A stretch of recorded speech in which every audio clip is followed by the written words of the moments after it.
So, about 3 years ago, I took a personality test, and that was the first time I had taken a personality test. In my years in mental health, I was often told that personality tests aren't, you know, shouldn't be taken too seriously. Um, well, I agree with that from an absolutist stance.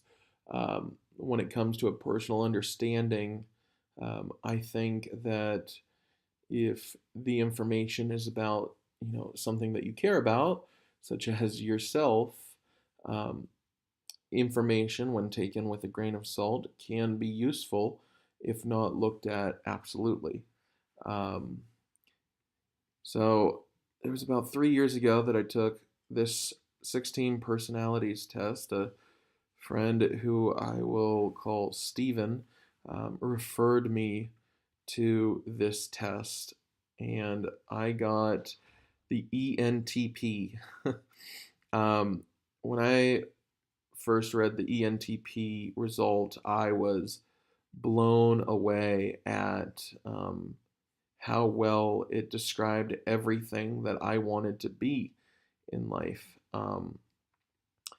And that was it just made me feel really, really understood. It was talking about all the pros and the cons of my personality, which as I got into adulthood was more about my chosen personality than everything that I thought were strengths and weaknesses in the world were perfectly described in the ENTP, um, that leaned pretty heavily on uh, the side of the spectrum that ENTP usually doesn't. So I was in a T. So I was an ENTP T instead of an ENTP A, which I've recently found out is attributed to pretending.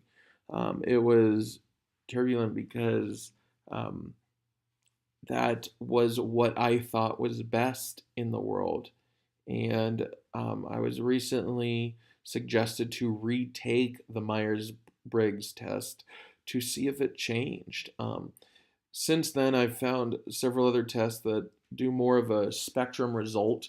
They give you percentages of what personality types you are most like. And in those results, I was mostly ENTP, but 30% ENTP, around 30% two other types, and a handful of others. But for the sake of continuity, I'm going to retake the 16 personalities Myers Briggs test to see if I come out with the same ENTP result. If you're interested in me retaking the quizzes I've taken later to see what the spectrum looks like, let me know. I might do that and just record it for kicks and giggles later. But to start, let's just go right into 16 personality. Um, all right. All right. You find it difficult to introduce yourself to other people. I would say that, I agree with that pretty much on the low end of neutral scale. It definitely takes some internal motivation for me to get to the point where I disagree with that. It's all based on choices, but by nature, yeah, it's mildly difficult. You have to get so lost in thoughts that you ignore or forget your surroundings. I definitely agree on that now. That used to be different, but that's definitely changed. Um, you try to respond to your emails as soon as possible and cannot stand a messy inbox. I'd say I disagree with that now, even just slightly. I used to probably agree with that pretty heavily, but now I'd say probably actually even mildly disagree with that. You find it easy to stay relaxed even when there is some pressure. Um, yeah, I absolutely agree with that. That used to be different. But you do not usually initiate conversations. I'm going to disagree with that pretty heavily. I like to initiate conversations. You rarely do something just out of sheer curiosity. Absolutely disagree with that as well. you feel superior to other people. I'm going to disagree with that now. I've had a massive switch where that used to be agree and now it's disagree, and that's caused some huge rifts in the people who were in my inner and even outer circles in my life because I've turned into a hypocrite that they don't know how to trust. Being organized is more important to you than being adaptable. I'm going to disagree with that now. Um, but it's what's more important to me, not necessarily what I am. Being organized, I'd say it's about neutral because what is important to me is a balance of the two. Even though I lean heavy on the disorganized side, I see great import in organization. So I'm going to say neutral. You are usually highly motivated and energetic. Um, yeah, I'd say I agree with that. Winning debate, winning a debate matters less to you than making sure no one gets upset. I used to say agree. Now in my life, I'm definitely practicing about neutral. I see a value in uh, the fact that when people are presented with inconvenient truths, being upset is a choice that can be justified by truth, but also finding balance and not just pissing people off for the sake of pissing people off like I used to. You often feel as if you have to justify yourself to other people.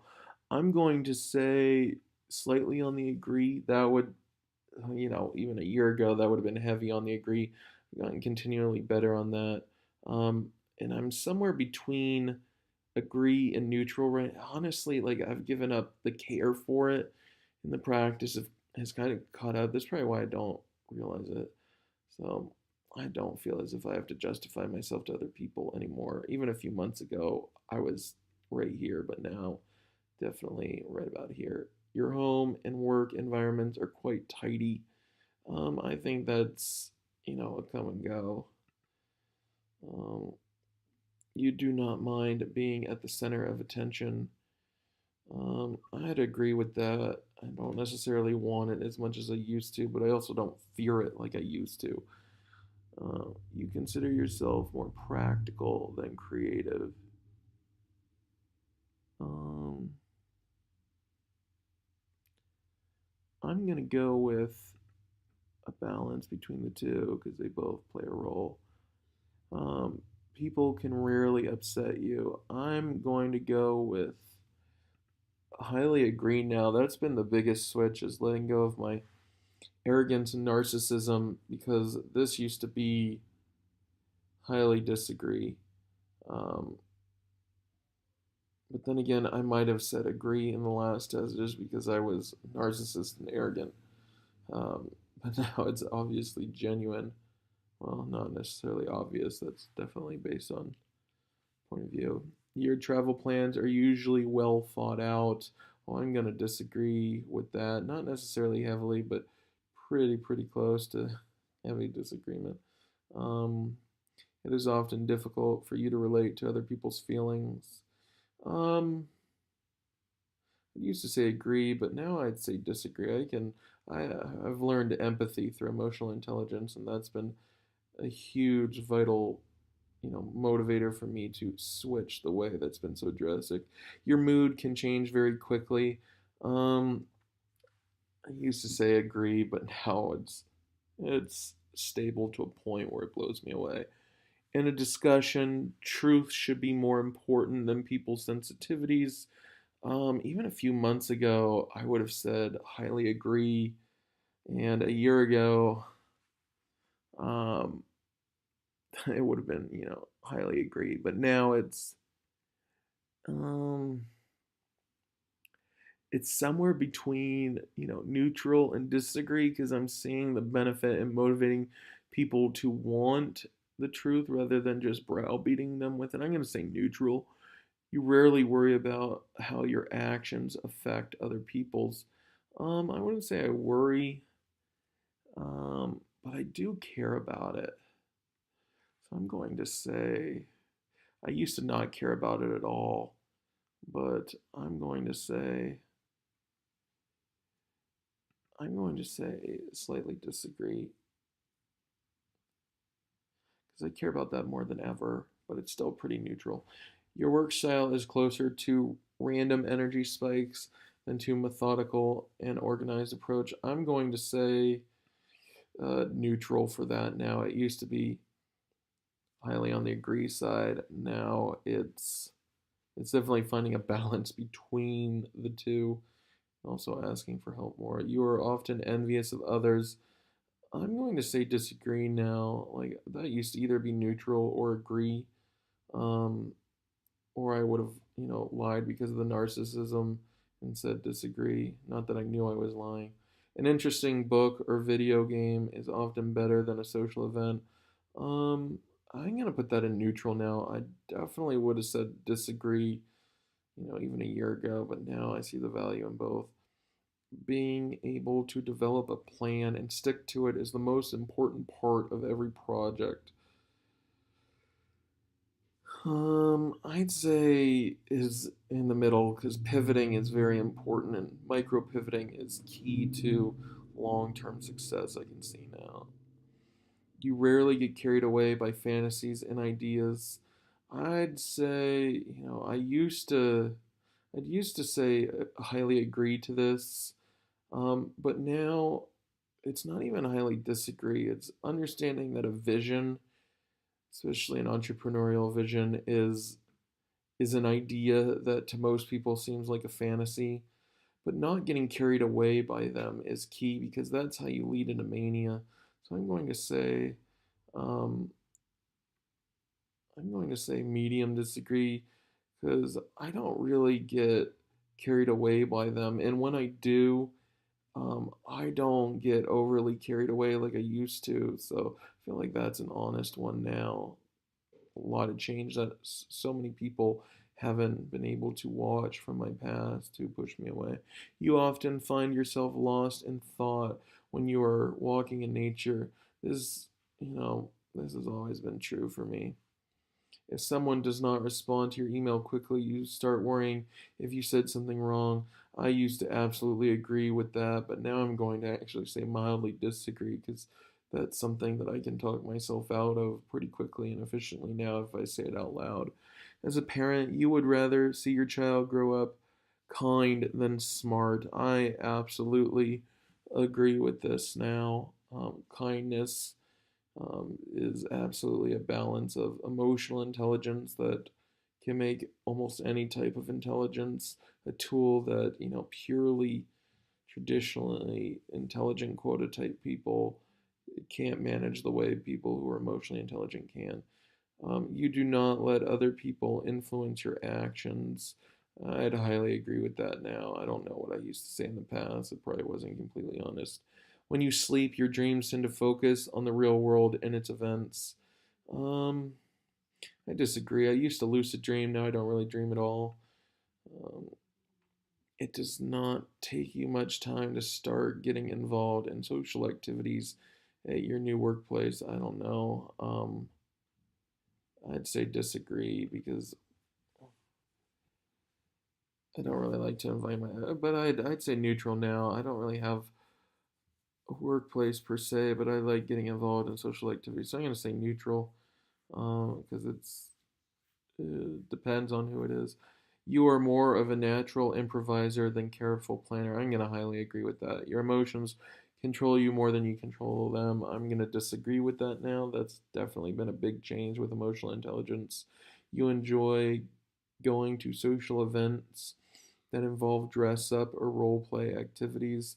I'm going to disagree with that just because I don't really enjoy that. I used to, and I might more so now, so I'm going to say neutral actually. This is an interesting way to get to know myself. You often spend time exploring unrealistic and impractical yet intriguing ideas. I'm going to um, I'm going to say mildly agree because I used to do that a lot more 6 months ago when I was trying to figure out new ways to do things. But now I find the practicality in exploring the impractical to find the difference between realistic, unrealistic, and future realism. You would rather improvise than spend time coming up with a detailed plan. I'd say, there's a balance to that now. Let's go to next. You are a relatively reserved and quiet person. I'd say that's a balance now because it's absolutely a choice. I feel like in the beginning of this journey, I am a lot more um, unreserved than I have the capability to be. And that's, for the point of me even just being a marketer. So that's a choice, an active choice. But even the fact that I can sit and focus for 10 hours on work in ways I used to not be able to is why I can justify neutral. If you had a business, you would find it very difficult to fire loyal but underperforming employees. Difficult emotionally, not difficult for practical reasons and honesty.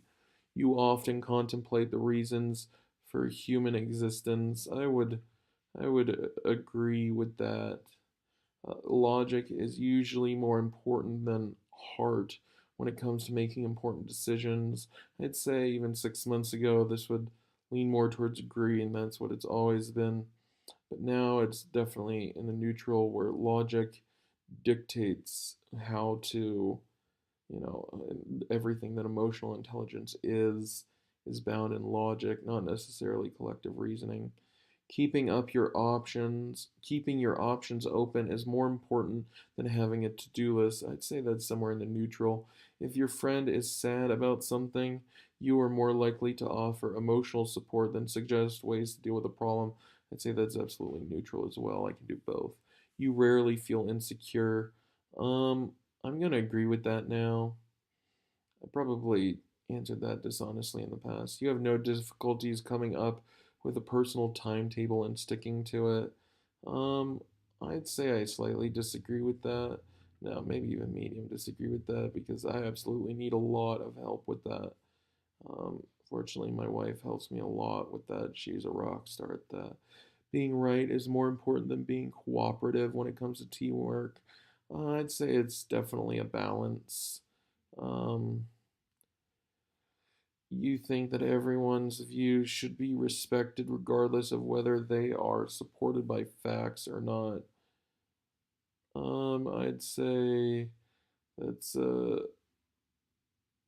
that's tough. That's really defined by these times. In the future, I'd say, pretty neutral, but right now, like the ingredients that exist in this world make me have to say even mildly disagree because facts are so relative now. It's so much genetic fallacy is being considered when deciding what is and isn't factual. But from a purely scientific standpoint, absolutely neutral. But right now, we don't live in a scientific time. We use in you know a rational time that uses science to support illogical facts.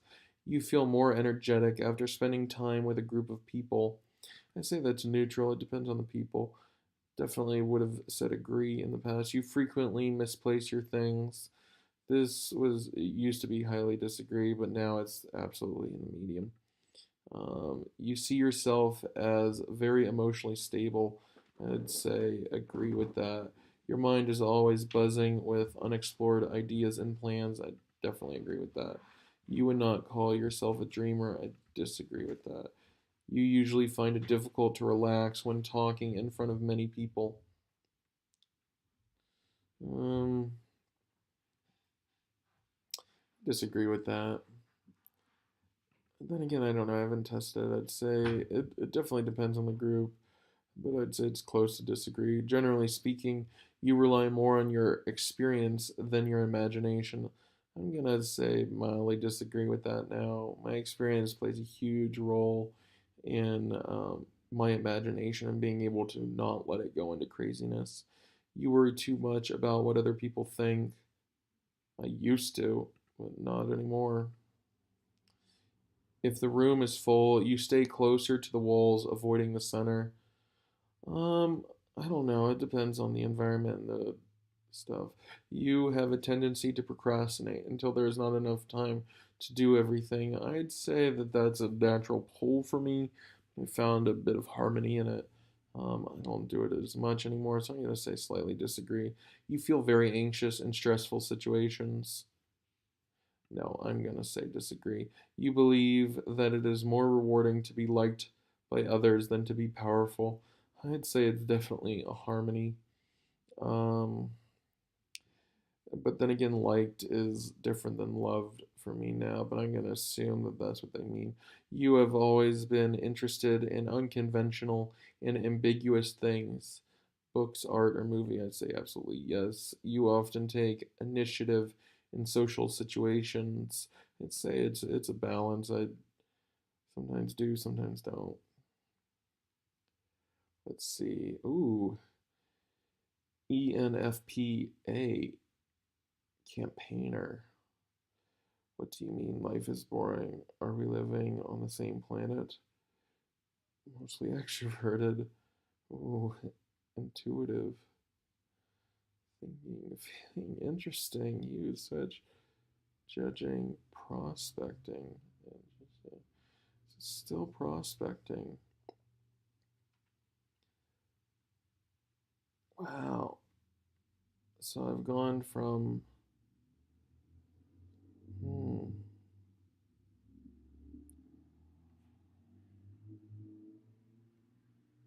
So it's really, I've gone from thinking to feeling and from turbulent to assertive.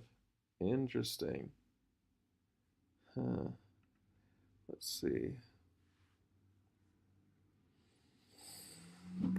I'm going to take a screenshot of this.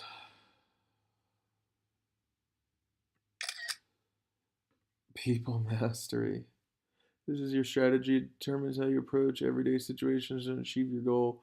Diplomat. This is it. Determines your goals, interests, and preferred activities. Interesting.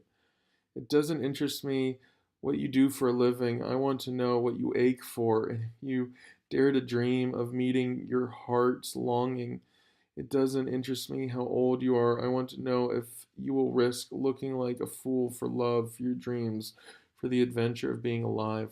Wow, like this describes what I feel has changed about me from the debater. The campaigner personality is a true free spirit. They are often the life of the party, but unlike types in the explorer role group, campaigners are less interested in the sheer excitement and pleasure of the moment than they are in enjoying the social and emotional connections they make with others. Charming, independent, energetic, and compassionate. The 70% of the population that they comprise can certainly be felt in any crowd.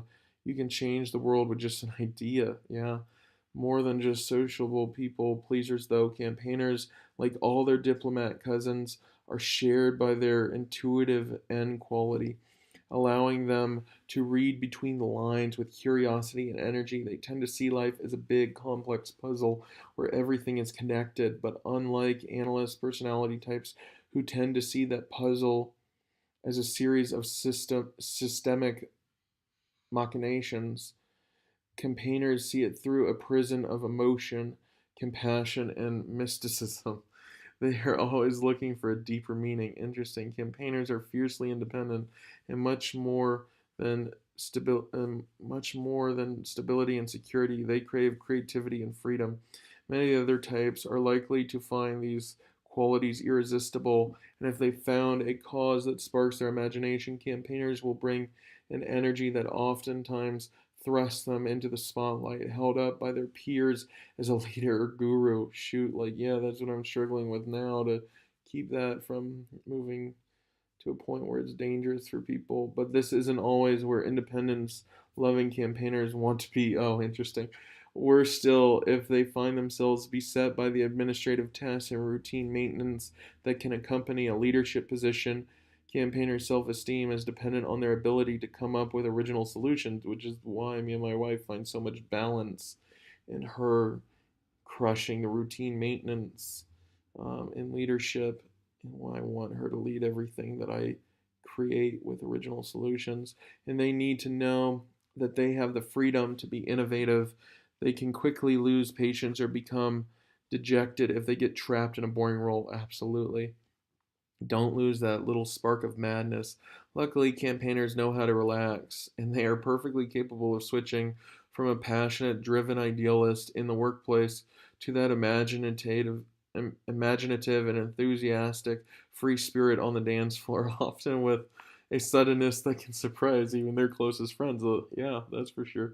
Being in the mix also gives them a chance to connect emotionally with others, giving them cherished insight into what motivates their friends and colleagues. They believe that everyone should take the time to recognize and express their feelings, and their empathy and social ability makes that a natural conversation topic. The campaigner personality type needs to be careful, however. If they rely too much on their intuition, assume or anticipate too much about a friend's motivations, they can misread the signals and frustrate plans that a more straightforward approach would have made simple. Yeah, this is definitely why I had to focus more on uh, brutal honesty to bring balance to my intuition, as I'm often not wrong, but usually I have to be honest about what I'm thinking and ask questions that I could otherwise assume the answer to, that was causing me a lot of trouble this past summer. Um, this kind of social stress is the bugbear that keeps harmony focused diplomats awake at night. Yeah, that definitely used to keep me awake at night. Campaigners are very emotional and sensitive, and when they step on someone's toes, they both feel it. This is why I had to cut off feelings in the past, and I'm trying to work on a better way of defining emotions and feelings for people in the future, in my situation, in the world alike. Campaigners will spend a lot of time exploring social relationships, feelings, and ideas before they find something that really rings true. Absolutely. The idea that I've been working on has been, 15 years in the making. But when they finally do find their place in the world, their imagination, empathy, and courage are likely to produce incredible results. Interesting that that's, a common trait with ENFPs. Cool. Robin Williams, Will Smith, Robert Downey Jr., Drew Barrymore. Oh my gosh, like I've been saying left and right, I think more and more like Robert Downey, even as why he talked about relating to Iron Man. Will Smith, I've been watching his stuff nonstop. Robin Williams makes up half of, you know, my even views on why comedy is important to help people in dark places open source their darkness to gain power over it in a world that, you know, doesn't like darkness because it's not nice, but it's a way to express empathy in a way that's so brutally honest that killed people like Robin. The nice world we live in killed people like Robin Williams. We have to accept that niceness is not the same as kindness because niceness doesn't tolerate honesty.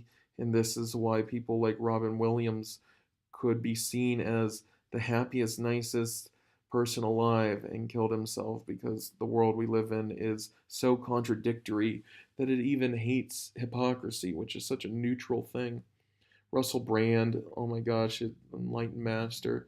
Quentin Tarantino, I love the way he makes cinema. It's just Drew Barrymore, Meg Ryan, like honestly, like they are the leads in movies that use comedians that I love, and just Drew Barrymore's work with Adam Sandler is, the harmony that people like Adam Sandler thrive on, and Meg Ryan and Kelly Clarkson.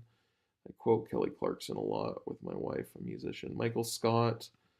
Yeah, Michael Scott. Like, I feel like if I had picked a different route past 16 to not go more an ENTP route, I would have been a lot more like Michael Scott in The Office. And I feel like I've kind of grown up the same time he did in the series when he found the love of his life. He just grew up, and it just, yeah, that's how I was afraid I was going to look up until he found his love. And now that when I did, it's realizing that I had to go through that growing up process he did publicly in the course of a few months, and a lot of people hated it. Phil Dunphy, Modern Family. I've not watched Modern Family. I should. Strengths and weaknesses. curious when it comes to new ideas. Campaigners aren't interested in brooding. They want to go out and experience things and don't hesitate to step out of their comfort zones to do so. Campaigners are imaginative and open-minded, seeing all things as part of a big mysterious puzzle called life. Yeah, absolutely. It's a very positive puzzle as opposed to what I used to think of the big mysterious puzzle that got me depressed all the time. Observant campaigners, interesting enough, like that curiosity led to depression that made me think about suicide daily. I haven't thought about suicide in over 6 months. Um, haven't been tempted to go into anywhere near a depth of a depression. I still have mood cycles as everyone does, but it's stable to the point where I don't even need the medications I used to. Observant campaigners believe. Let me be clear that I don't need the medications I used to. That is not, my belief. I checked that belief by going back to the original doctor that diagnosed me and treated me for 2 decades, because I had to check that bias, to make sure that it wasn't bias, and I learned that it was actual insight, corroborated not by just one doctor but 2 doctors. Um, so yeah, always make sure to check your bias heuristics is very, very useful. Observant campaigners believe that there are no irrelevant actions, that every shift in sentiment, every move, and every idea is part of something bigger. Absolutely. That's the whole point of the sentiment translator for even people who speak the same language, and why that is so important in a day where, in a in a reality where, people don't say what they mean, and they mean what other people say when it's honest. I say that a bunch of different ways. I just tried a new one, but it's when people don't say what they mean, they often find honesty to sound mean. To satisfy the curiosity, campaigners try to notice all of these things and to never miss a moment. Yeah, that's probably why quantitative analysis comes so naturally to me. Energetic and enthusiastic as they observe, forming new connections and ideas, campaigners won't hold their tongues. Yeah, they're excited about their findings and share them with anyone who'll listen. Yeah, because ideas aren't meant to be sold, they're meant to be shared, especially good ideas. Bad ideas need to be sold or enforced in some way. This infectious enthusiasm has the dual benefit of giving campaigners a chance to make more social connections and of giving them a new source of information and experience as they fit their new friends' opinions into their existing ideas. Absolutely. Like, I feel like everything is a collaboration now, instead of an egotistical journey into, the all consuming self. Excellent communicators. It's a good thing that campaigners have such strong people skills, or they never express these ideas, which makes sense why, my ego and narcissism kept me from being a good communicator. I feel like I've had to relearn how to use English the past 6 months. And this is exactly why I didn't express myself, because the people that I was surrounded with didn't like, good ideas outside of the ideas that they believe to be the absolute best.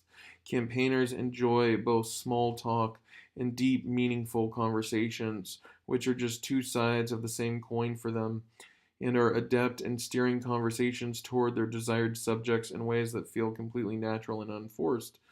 That's what I'm relearning to do. I feel like I stopped doing it when I was about 15, and I'm relearning everything that I need to within the past 6 months. Know how to relax. It's not all nature of the cosmos discussions with campaigners. People with this personality type know that sometimes nothing is as important as simply having fun and experiencing life's joys. Yeah, that's definitely something I'm finding I need to do a better job in communicating, because people think that I'm take myself and everything too seriously now that I can see solutions. That intuitive trait lets campaigners know that it's time to shake things up.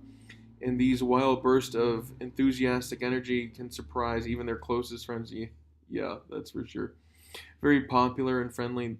All this adaptability and spontaneity comes together to form a person who is approachable, interesting, and exciting, with a cooperative, altruistic spirit and friendly, empathetic disposition. Campaigners get along with pretty much everyone, and their circle of friends stretches far and wide. Didn't feel like that this summer when I started to become like this again. Um, but I had, essentially the dream to that it would change, and it did. Campaigner weaknesses: poor practical skills when it comes to conceiving ideas and starting projects, especially involving other people. Campaigners have exceptional talent. Unfortunately, their skill with upkeep, administration, and follow through on those projects struggle. Yeah, absolutely. Without more hands-on people to help push day-to-day things along, campaigners' ideas are likely to remain just that, ideas. Yeah, that's how I felt the past 15 years. Find it difficult to focus. Campaigners are natural explorers of interpersonal connections and philosophy, but this backfires when that needs to be done. When what needs to be done is that TPS report sitting right in front of them. It's hard for campaigners to maintain interest as tasks drift towards routine administrative matters and away from broader concepts. That's so true. Overthink things. Campaigners don't take things at face value. They look for underlying motives in even the simplest things. Absolutely. It's not uncommon for campaigners to lose a bit of sleep asking themselves why someone did what they did, what it might mean, and what to do about it. This was absolutely where I was 15 years ago, and I feel like, I finished it really, really quick this year in like 6 months. Get stressed easily. All this overthinking isn't just for their own benefit. Campaigners, especially turbulent ones, are very sensitive and care deeply about others' feelings. A consequence of their popularity is that others often look to them for guidance and help, which takes time, and it's easy to see why campaigners sometimes get overwhelmed, especially when they can't say yes to every request. Yeah, like I definitely struggled with that in the past. Highly emotional. While emotional expression is healthy and natural, with campaigners even viewing it as a core part of their identity, it can come out strongly enough to cause problems for this personality type. Yeah, that's why my doctors thought I was bipolar for almost 2 decades. Particularly when under stress, criticism, or conflict. Yeah, that's why once I resolved the anxiety, the bipolar went away. Campaigners can experience emotional bursts that are counterproductive at best. Independent to a fault, campaigners loathe being micromanaged and restrained by heavy handed rules. Yeah, that's for sure. They want to be seen as highly independent masters of their own fates, even possessors of an altruistic wisdom that goes beyond draconian law. The challenge for campaigners is that they live in a world of checks and balances, a pill they are not happy to swallow. Yeah, yeah, that definitely consumed me up until this summer, and finally found a way to overcome that in a way that wasn't, overthrowing every system of control. Romantic relationships. When it comes to relationships, there's hardly anyone around who is more excited than campaigners to share with their partners the bounty of ideas and eye opening experiences that life has to offer. For people with the campaigner personality types, relationships are a joyous process of mutual exploration and imagination, a chance to connect with another soul. Campaigners take their relationships seriously and are known for their uninhabited and unshakable devotion to the people whom they've committed their hearts. Yeah, that's absolutely true. That's why I knew that my hypocrisy of changing seemed like such a betrayal to those around me, because I was lying to myself for so long that, inevitably it felt to them like I had been lying to them and they didn't know how to trust me because I turned into literally a different person. That's why it was easier for strangers to trust me than the people who had known me all through my adult life, pretending to be something that I thought was best. In the dating phase of campaigners can be said to tolerate such a formal process.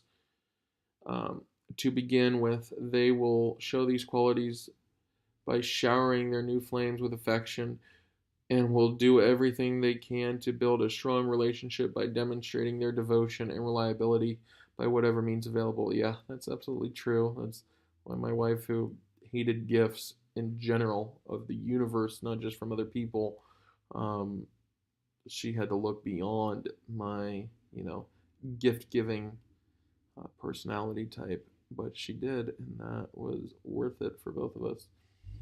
Campaigners have the advantage of irresistible charm when it comes to attracting a partner.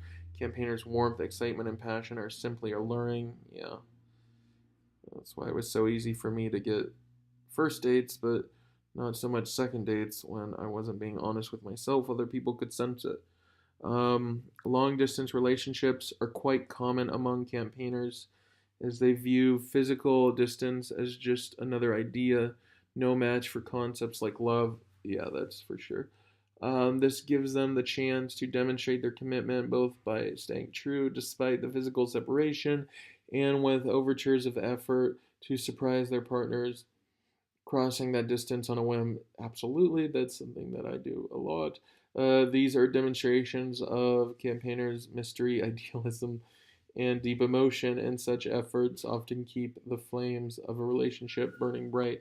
People with the campaigner personality types express these ideals sexually as well, exploring the physical with imagination and passion, viewing these times together as a chance to let their feelings for each other shine, sharing their love and affection. Campaigners will willingly experiment with their partners even early in a relationship, but they can also be oddly perfectionistic, believing that these physical acts are a representation of their deeper love and as such should not be performed carelessly. This perfectionism is also a reflection of their sensitivity, their desire to not disappoint, and campaigners appreciate a well placed compliment. Yeah, even if I don't, you know, understand like my wife will tell me that, I have great taste in music. Um, that doesn't mean as much to me as it does to her as a musician, but I appreciate that it means something to her. And that even helps me understand that, those are the compliments she dreams of. So that's why, I will start complimenting her, saying, "You have great taste in music." It's listening beyond what people say to what they mean. It's almost like mind reading, but it's that's tough because mind reading to most people is like reading a book, and it's like trying to read a book in a language that no one knows, and you kind of have to judge it by the curves and the letters. It's super super weird, but you start to learn people's own psychological languages, their own behavioral languages. Not everyone can handle the excitement, occasional neediness, and emotional ups and downs that this philosophy entails, for sure. Whether long distance or long term, mystical or physical, campaigners constantly explore new ideas and improvements, fantasize about future possibilities. In dating, this tendency to look at potential rather than the present can be self defeating. Absolutely. And their spontaneity makes it harder to stay focused on their end goal of a long term relationship. If their partners aren't able to reciprocate these acts of excitement and devotion, campaigners will likely end up feeling unhappy and misunderstood. I felt that in past relationships too. So you think you know the real me. Campaigners go all in with their relationships, and if they fall apart despite their efforts, they can end up plagued with questions about why the relationship failed and what they could have done differently. Without a buoy, these thoughts can crush campaigners' self esteem as they sink into depression. I've definitely experienced that in the past, more with friendships than anything else. Um, it is important for campaigners' personality, as with anyone, to remember that relationships are in all ways mutual interest, mutual growth, and mutual responsibility, and they can't be solely accountable. Yeah, that's what I started to realize when I met Sarah. After a trial like this, campaigners may be reluctant to open up and commit, and it can take years for a partner to navigate their bewildering depth and intensity, falsely believing that campaigners' enthusiasm An apparent openness means that they wear everything on their sleeves. The reality is that campaigners' spontaneity, the seeming inconsistency and erraticism the the untrained eye sees isn't a product of flightiness or lack of depth, but the opposite. It is a drive to express ideas about the mystical, all-encompassing energy in the confines of a physical world, and underlying it all is the uniting principle of love expressed in many different ways, but unshakable and infinite at its core. Yeah, I definitely feel that. Friendships. Campaigner friends. As friends, campaigners are cheerful and supportive, always sharing and developing ideas and staying open minded, taking in others' thoughts and feelings. This warmth and sincerity makes people with the campaigner personality type masters of drawing people out of their shells. And as a result, they tend to have a huge circle of friends. Yeah, I've always experienced that. It's just I felt like I was pretending and my friends were pretending with me. But yeah, it's because I like attracted like, I guess. As with other relationships, campaigners view their friendships as opportunities to experience another angle of the universe and tend to imbue potential friendships with that weighty and idealistic quality. Yeah, I definitely ran into that trouble up until last year. An exciting adventure. More outgoing types will naturally gravitate towards them, but campaigners will also go to great lengths and be surprisingly persistent in their efforts to get to know more reserved personalities. Their ability to tune into others and speak their language with that characteristic infectious enthusiasm helps them in this endeavor, and the allure of mystery that reserved types, especially introverted intuitives, bring to the table will keep campaigners intrigued for years.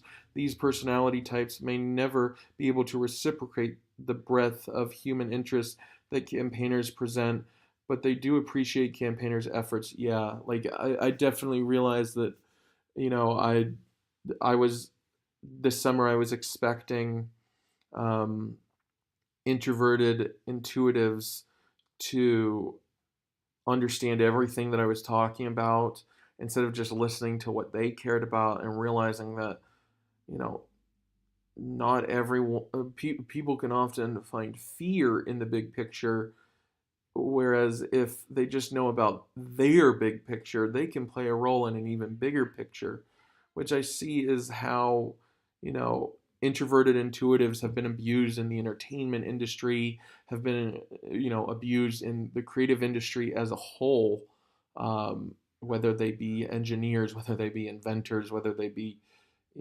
farmers even. And I'm like trying to implement an infrastructure to bridge that trust um, in a trustless system. That trust is left up to peer-to-peer interaction, which will definitely benefit introverted, intuitive creatives in this world, whether they be engineers, inventors, lawyers, or whatever. It doesn't matter if they're traditional artists or musicians. It's redefining how creatives can look out for themselves without having to, know how to trust a middleman in ways that may not come naturally to them.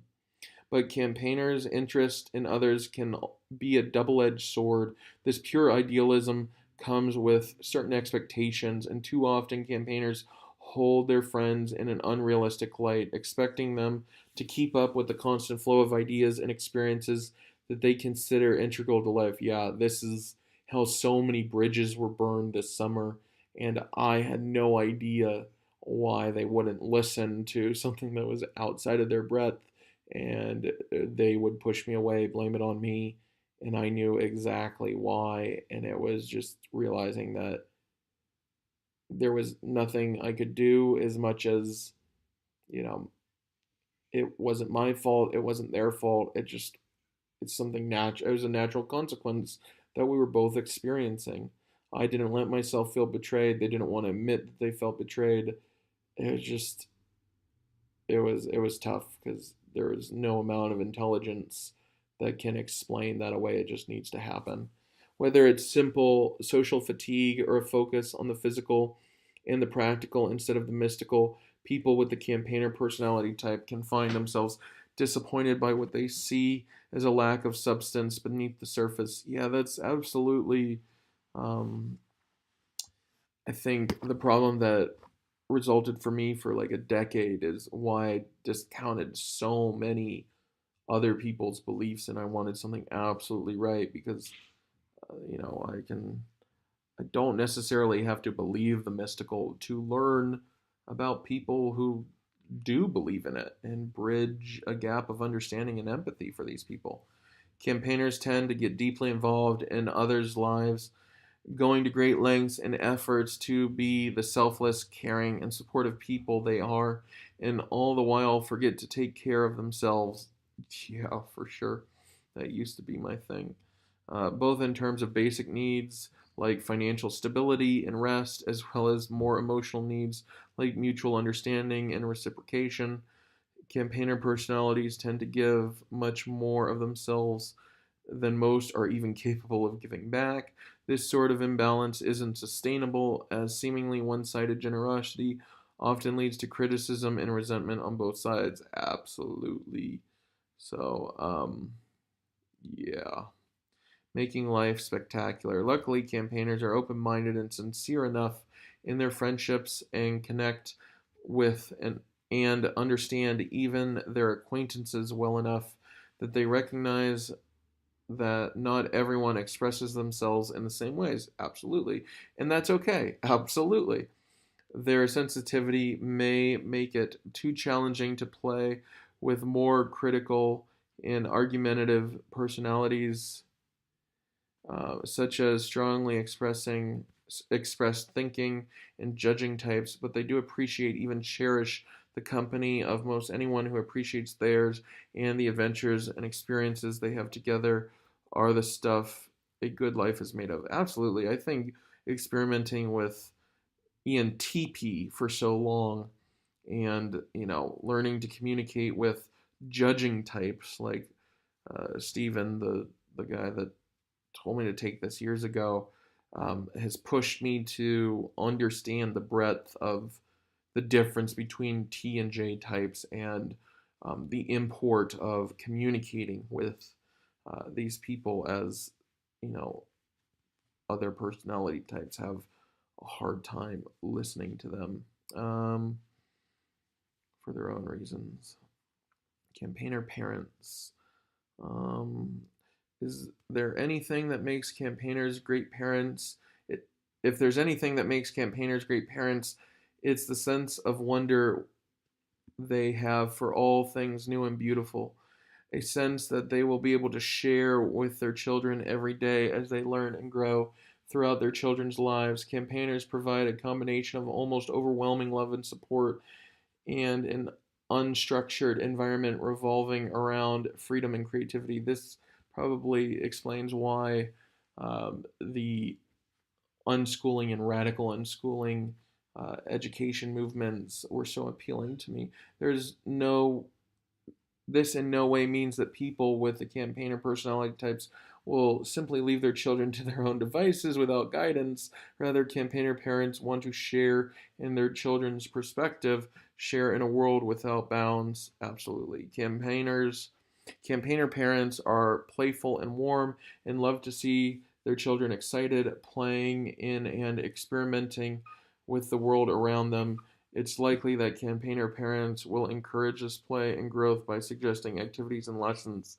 This is why I believe that, my grandfather, who is a lot like me, when he started to get dementia, he let go of a lot of the things that I started letting go of last year, and he, quote unquote, regressed to a child. And I think this is the child that he buried within him growing up in a time, in a place in the world where children had to grow up very, very quick. And this is why he had such an absolute view of right and wrong in the world, and, found success, but, wasn't the point. It just kind of happened. And it was, the only saving grace that made his condition later in life uh, manageable. to the people around him to actually have the means to help him the way he needed to, because I feel like we're holding on to personality types that we believe are right, and either we have an existential you know awakening, or our mind snaps and we lose ourselves later on in life. There's a lot of medical theories to go into this. This absolutely isn't just, my idea. I've learned this from a lot of medical experts talking about these things. Campaigners will embrace and encourage productive interests as they arise, sweeping away dolls and dinosaurs when interests shift to the oceans, and sweeping away the fish when tastes change again to the stars. Absolutely. Oh my gosh. Um, I used to collect action figures and be real big into dinosaurs. And then, I was really big into sushi. And now I love uh, quantum theories and, um, you know, astrophysics and all of that stuff, even though, I'm relearning math and trying to understand certain things like geometry and how that works in the stars. That's awesome. While they often enough recognize the value of structure and predictability, campaigner parents are unlikely to have the heart, or as they may see it, the lack of heart, to establish these limitations themselves. They may need to depend on their partners to provide some necessary guidelines and discipline from time to time, but campaigner parents will always have the advantage of their open minded and empathetic nature, making them not just parents, but friends who their children feel comfortable confiding in. They needn't always depend on their children broaching the subject either, as campaigners have a natural skill in spotting emotional disharmony or physical discomfort in others. Yeah, that's absolutely true. I also am aware that oftentimes, this doesn't go far enough for probably campaigners that have to learn that, they accidentally make their parent or their co-parent the disciplinarian and becomes the bad guy to the children. And that's something I've learned about in reading on child rearing that I want to be aware of, because that's usually something that it's resolved when they're made aware of it. But, being aware of it before it can start can help it from getting to the point where things need to change. Go on, spread your wings. As their children approach the teenage years, all this emotion and attention can start to cloy, and their children may seek a more private independence. This can be a challenge for people with the campaigner personality type. They have strong emotions and invest those emotions heavily in the things and people they care about. While they may not be big on using proven ideas, campaigners do like to see whether or not their ideas work, and this applies to their thoughts on parenting too.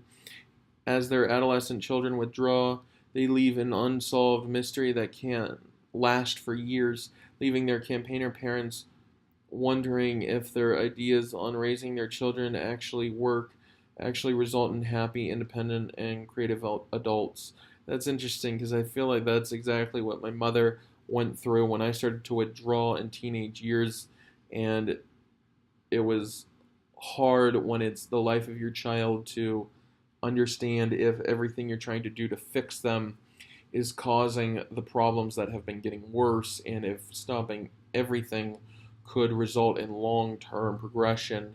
The risks are unfathomable for a parent when, you know, the risk could be death of the child. So I never blame my mother anymore for those things. I definitely, absolutely did for a hot minute last year, but I definitely can understand that she was put in an impossible position, and I lived long enough to use time as my ally to figure things out by listening to the things that I didn't want to listen to in teenage years and in my extended state of adolescence throughout adulthood.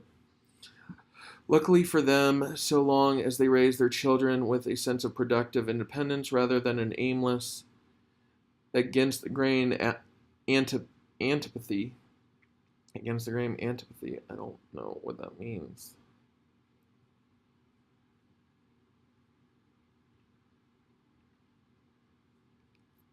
deep-seated feeling of dislike, aversion. Okay, yeah. Campaigners will find that their children have developed a strong sense of self and self-worth. Going confidently out into the big wide world at their own pace and in their own style, knowing that they have both themselves and their campaigner parents to depend on. Yeah, I feel like both of my parents are campaigners that have learned to be different personality types. But my mom is definitely a campaigner. I think my dad is probably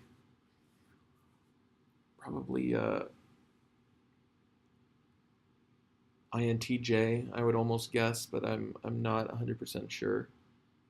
Let's see. Campaigner careers. Can't I fly helicopters and be an oceanographer who writes songs and cooks? It's a big world out there, perhaps even a little too big. Campaigners are fascinated by new ideas, both in terms of developments in fields they are already familiar with, and when new subjects come along. The trick for people with the campaigner personality type is to take advantages of this quality, this wonder with a magnificent breadth and detail in the world, and to use it to propel themselves further and deeper than others are willing or able to go. If there's a challenge campaigners face when selecting a career, it isn't that they lack talent or options or drive. It's that there are so many things out there that are just cool. Yeah, that's absolutely why I looked into investment banking and investing, day trading, quantitative analysis, tech, software, futurism,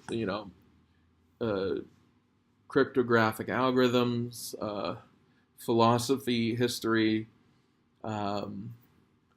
strategy, psychological practice, mental wellness, ancient histories, alternative histories, mystical histories, secular history, linear history, a lot of things labeled conspiracy, and why it was so mumble jumbled when it was really everything I cared about is why people communicate a certain way, whether it's technology, whether it's psychology, whether it's conspiracy, whether it's myths. Like it's less about me wanting to be one thing and understand anything that people, especially large groups of people, will say, I don't understand that, that's crazy. I think crazy is an excuse to not be emotionally intelligent in this day. So that's always fascinated me, how to bridge those gaps. And it's less about tearing down the walls and more about building bridges over the walls so you can remember how far you've come. Otherwise, you're rewriting history to save face. The opening of a door can be a wonderfully joyous moment. Chief among campaigners' talents is their people skills, a quality that is even more valuable now than ever, even in a traditional analyst strongholds like engineering, systems analysis, the sciences. Campaigners' ability to network and match the communication styles of their audience means that even as they explore new challenges on their own, they will be able to work with others, explore others' perspectives, and glean new insights into their projects. Much of the modern progress stems from incorporating their studies into typically dissociated fields, and no one is better equipped to merge broad interests than talented, energetic, and future-minded campaigners. Interesting. That's like just what I tried to say, but more intelligent. And while thinking types may be better at applying logic to systems and machines, people with the campaigner personality type are able to apply that same logic to human interactions and networks. That's absolutely what this new infrastructure I'm working on is. Using their exceptional social perception to find out what makes people tick, this lends campaigners a solid foothold in any human science or service, from psychology, counseling, teaching to politics, diplomacy, and detective work. All of these fields have another important similarity. They are in constant development, shifting, presenting new angles and new approaches, It's simply not possible to be good in these fields and content with the way things are. This is where campaigners truly shine. Interesting. It's absolutely how I feel about my perspective compared to engineers that see absolute perfectionism. Um, Too many bosses, too few workers, where campaigners do not shine in systems of strict regimentation and hierarchy, such as military service. Campaigners thrive on the ability to question the status quo and explore the alternatives.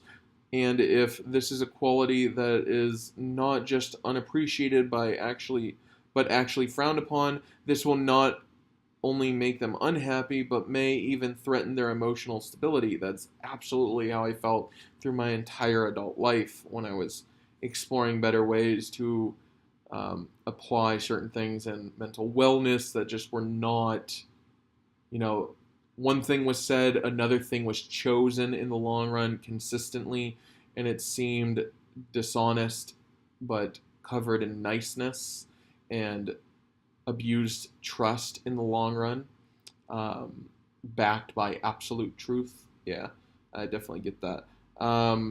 People with the campaigner personality type need to feel like they're pushing boundaries and exploring ideas and should focus on interests in careers that encourage that. Many more career options satisfy these needs, and not just the scientific ones. Writing, journalism, acting, and TV reporting all give campaigners a chance to explore something new every day and stir the pot a little while they're at it. That's absolutely why I've been getting more into journalism, why I explored acting and TV and stand up, and why I see the ethical dilemma in TV reporting in ways that other people think is a belief. It may come to pass, though, that the best way forward for campaigner personalities is to establish themselves as entrepreneurs and consultants. Exactly why I shifted from believing that business ownership is and sales is absolutely more responsible than entrepreneurship, and why I've been leaning more and more towards that the past couple of years. Consultants, yeah, why I lean more towards consulting as well, blazing their own trails and taking on whatever project is most fascinating, so long as they get to use their people skills, identify and achieve their own goals, and inspire their colleagues and followers. Campaigners will be happy. Workplace habits. Campaigners in the workplace. There are two basic things that campaigners seek most in the workplace: the chance to explore new ideas and the chance to conduct that exploration alongside other people who share their excitement. These qualities show through at all levels of hierarchy, though much like other diplomat personality types, campaigners would prefer there to be hardly a hierarchy at all. Absolutely why I'm building an infrastructure based on completely lateral cooperation. People with that campaigner personality type possesses warmth, creativity, and open-mindedness that makes them excellent listeners. If these qualities are recognized by their employers, they will always be able to count on their campaigner employees to innovate and boost morale. Campaigner subordinates. Campaigners are growth oriented. Absolutely. Why growth hacking stood out to me as the ethical evolution of Bernaysian style marketing. Uh, and as subordinates, they'll impress their managers with their creativity and adaptability. People with the campaigner personality type are excellent listeners, able to analyze and understand others' perspectives effortlessly. That makes sense why I got worse and worse in those things as I got older until this past year. It's perhaps this quality that most makes campaigners intolerant of micromanagement. The way they see it, they understand what's been asked of them, and all they require is the freedom to accomplish their task. If this need isn't met, managers may find a quickly stressed campaigner subordinate. To a certain extent, though, some direct management is often necessary, as campaigners are notorious for letting their attention slip from one project to the next before they've dotted their I's and crossed their T's. Campaigners love exploring new ideas and learning new things, and once something becomes familiar, its allure starts to fade. But if managers are able to maintain a spirit of guidance and camaraderie Instead of bossiness, they will find loyal and devoted contributors in their campaigner subordinates. Yeah, that's absolutely what Sarah and I have, so that she's helped me understand how to let go of the bossiness and guide more rather than shout out rules and commands. And she loves dotting I's and crossing T's in ways that we complement each other so well. Campaigner colleagues. Campaigners are people. Campaigners are people. And as far as the workplace is concerned, this quality shows through best among colleagues. More than just coworkers, campaigners view their colleagues as friends, people who they take a genuine interest in, providing support and cheer when they're down or stressed. People with the campaigner personality type are warm and optimistic, always searching for and usually finding win-win situations for everyone. That's absolutely what I found I'm able to do the past year once I let myself do that and take that risk. Brainstorms among equals are campaigners' forte. They listen to different viewpoints and suggestions, not just with tolerance, but genuine excitement. Absolutely. Their ability to relax and have fun will always make them popular around the water cooler, but what sets campaigners apart is that they can transition that popularity into natural leadership, instinctively picking up on colleagues' motivations and pulling their teams together, pushing them forward towards whatever truth they've been tasked to find. Campaigner managers. Campaigners are not great fans of heavy hierarchy and bureaucracy. Go figure. And this is most evident when they take on the role of manager. As managers, campaigners' personalities behave much like they do as colleagues. They establish real friendships and use their broad popularity to inspire and motivate, taking on the role of leader, working alongside their subordinates rather than shouting from behind their desks. Campaigners will tend to believe in the concept of intrinsic motivation, the idea that things are worth doing for their own sake, not because of some convoluted system of punishments and rewards. Unfortunately, not everyone buys into this philosophy. Challenges arise when faced with subordinates who actually prefer to be closely directed, with clearly defined objectives and timetables, people who are just doing their jobs. Yeah. More challenging still are those rare moments when a reprimand is simply necessary. While campaigners prefer to meet dissent with an open ear and to use their excellent capacity for sensing mood and morale to preempt such an act to begin with, sometimes the carrot and stick are necessary, and using them is the biggest challenge for the campaigner personality type. But campaigners' capacity for adjusting their communication to most any style will always shine through, hoping to smooth things over and adapt to the needs of their team. This is why I butted heads with rule followers so much this summer, and why I even don't see it as an absolute thing, as just me learning how to communicate as my new self. And if they ever want to bridge the gap, I am completely open to it, but also giving them the space they need to heal without me, as that was almost a betrayal to all their expectations of me. Interesting. Campaigner personality conclusion. Few personality types are as creative and charismatic as campaigners. Their enthusiasm and vivid imagination allow campaigners to overcome many challenging obstacles, more often than not, brightening the lives of those around them. Campaigners' creativity is invaluable in many areas, including their own personal growth. Yeah, that's why, I watched a video, I think it was uh, Jordan Peterson talking about Steve Jobs and true creatives and how they're extremely, extremely rare. I think it was in his biblical lecture series, and um, he was talking about how true creatives are so rare, and I didn't even know true creative was a thing. And looking into it made me realize that I'm more of a creative than I let myself want to believe when I was leaving my teenage years, and bottled that all up. And that was an interesting, inspirational thing to understand what it really meant to be a creative. Yet campaigners can be easily tripped up in areas where their idealism and passion are more of a liability than an asset. Yeah, yeah. Whether it is navigating interpersonal conflicts, confronting unpleasant facts, pursuing self realization, absolutely, or finding a career path that aligns well with your inner core, you may face numerous challenges. At times, can even make you question who you really are. Yep, that was probably at the root of all my depression. Um, what you have read so far is just an introduction and less than 5% of what we can tell you about the campaigner personality type. Um, if you have muttered to yourself, wow, this is so accurate, it's creepy, or they know more about me than people I'm closest to, and you may even be a little uncomfortable because you're really not used to being understood, yeah, why?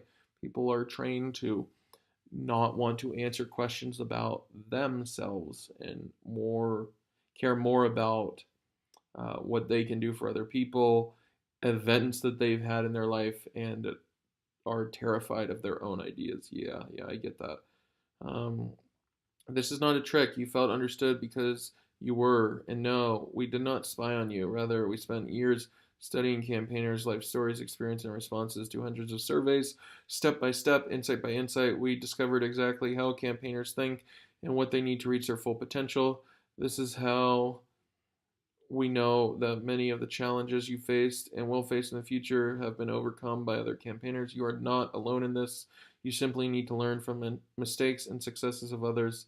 Yeah, I went through this before in the past and got it for the ENTP. Um, definitely, definitely recommend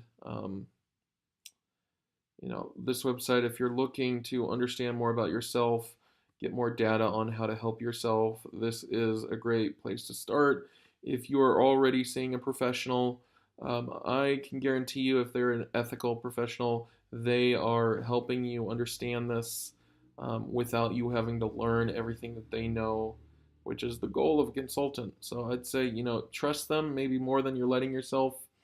Take risks on trusting people. I know I didn't trust people for a long time. I thought I did. I had a framework of trust that broke down probably anywhere from 10 to 30% of the time, but consistently. And now I know how to trust the way I need to trust. So it doesn't break down because I keep it from breaking down by constantly adjusting, knowing my weaknesses, other people's weaknesses, not judging myself and other people for them. And, these are a great place to start, and I really enjoyed going through this test again and understanding that I have changed. It wasn't as drastic as I was expecting. I mean, it feels like the part of me that I was afraid of letting out for my entire adult life, and now I am here. So thank you for watching, and yeah, please explore my Library of Consciousness, my.libraryofconsciousness.com, if you want to catch up with me and explore ethical self-education from everything from mental health to whatever topics interest you. I can help you set up your own library of consciousness to help you understand yourself better, to help those around you understand you better, and to, you know, help you grow in a way that you might not be able to, keeping track of everything that goes into making you you. I thank you for watching this. Thank you for investing your time in this attention economy, and love you, and thank you again.